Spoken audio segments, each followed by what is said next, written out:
Hello, ladies. Hope you had a lovely weekend. Happy Tuesday. So this week I really wanted to come on and speak to you about fatigue. Um, Obviously, you know that somatically, the link between our mind and our body is incredibly important and very, very powerful.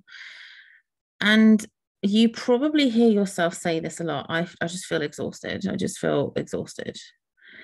Um, we really need to stop saying, I just feel exhausted, and we need to get down to the bottom of what exactly is it that's making us feel exhausted. Where is our energy going? Why does our body feel the way it feels? Okay, it's not good enough to just say, I feel exhausted. Okay, so as I always say, get curious with yourself. Let's investigate. So I want to talk you through 5 types of fatigue that we never talk about, we never mention, and we don't hear mentioned a lot. Whilst I'm going through these 5 different types of fatigue, perhaps sit there and think, where is your energy going? Can you kind of fit into one of them, or maybe a couple of them, so that you can then start pinpointing exactly why you feel it and where in your body? Okay. So, number 1, helper fatigue. The people pleasers of the world. I used to be one. Helper fatigue, always giving your energy to other people and helping them before you help yourself, and never giving yourself the energy that you need for you. Okay. So if you know that you have a tendency to always be giving and doing for others, then that could be why you are feeling the way you're feeling with your energy. Okay, so are you experiencing helper fatigue? That's number 1. Number 2, depression fatigue. I like to think of this one as like freeze and repeat, freeze and repeat. The depression cycle is really based around repetition, repetition of negative thoughts, repetition of negative habits, and repetition of isolation. And this cycle of having the thought, which affects your mood and your energy, and it starts all over again. So it is a repetitive cycle. And we often feel very frozen in depression, carrying a lot of weight from our negative beliefs or negative thoughts, or from our negative experiences. So do you feel exhausted because you just feel frozen? Okay. Our body's nervous system has a way of keeping you stuck from trauma and stress. Okay, so that could be what you're experiencing. Number 3, future fatigue. Future fatigue is when it's great to have goals and to look forward, because having direction and vision and purpose in your life is incredibly important. It's essential. But if you're focusing too much on the present moment, and you are focusing every single day on trying to get to B, from A to B, that pressure that you're putting yourself under is causing you to not be present in the moment and enjoy where you are right now. So you could be feeling exhausted because of the future fatigue pressure that you're creating for yourself. Number 4, anxiety fatigue. Very much like depression, our nervous system responds in different ways to stress. Normally, we associate anxiety with fight or flight, and that's usually how we're reacting to stress, either emotionally or physically.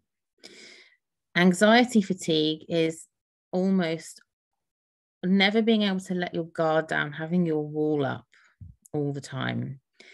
It's constantly protecting yourself due to your fears. And because of that, your mental energy is always building that wall and keeping it really strong. So your wall is really strong, but your body is totally knackered. Okay. So it could be anxiety fatigue. And then number 5, and this is, I work with a lot of empathic women, mainly because I am one. You attract who you are, right? You know, women who work with me because they resonate with my past, my experience, and who I am. And what I share really resonates with them. And so I do attract a lot of empathic women. So number 5 is compassion fatigue. When you absorb other people's feelings and emotions yourself. And that really does come down to lack of boundaries, lack of knowing how to protect your energy from other people. The other people aren't necessarily need to be negative or bad or hurtful towards you. But even watching the news, being overloaded with other people's feelings and emotions and experiences can weigh you down. And I know that, for example, with everything on the news right now, I have had days where I haven't had any capacity to feel energized.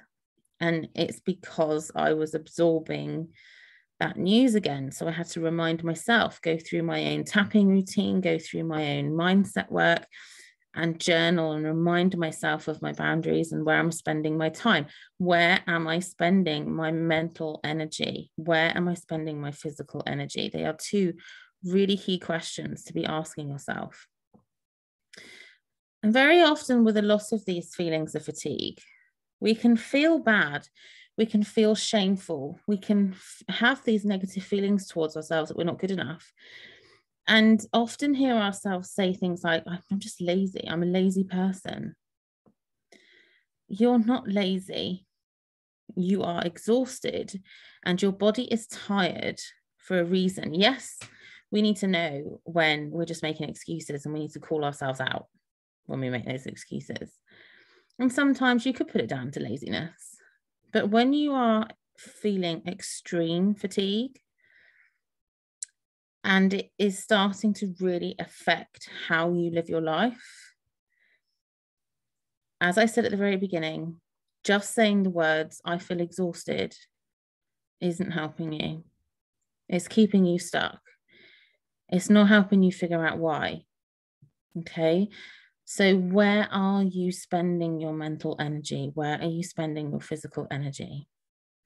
So I hope that was really helpful. Have you been able to identify in any of those 5 types of fatigue where you think you are spending your time and your energy?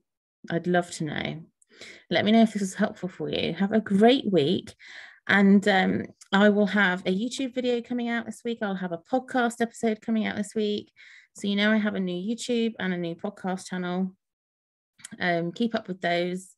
Some other useful tips coming away. And I will speak to you soon. Take care. Enjoy the group. And have a great week, ladies. Bye.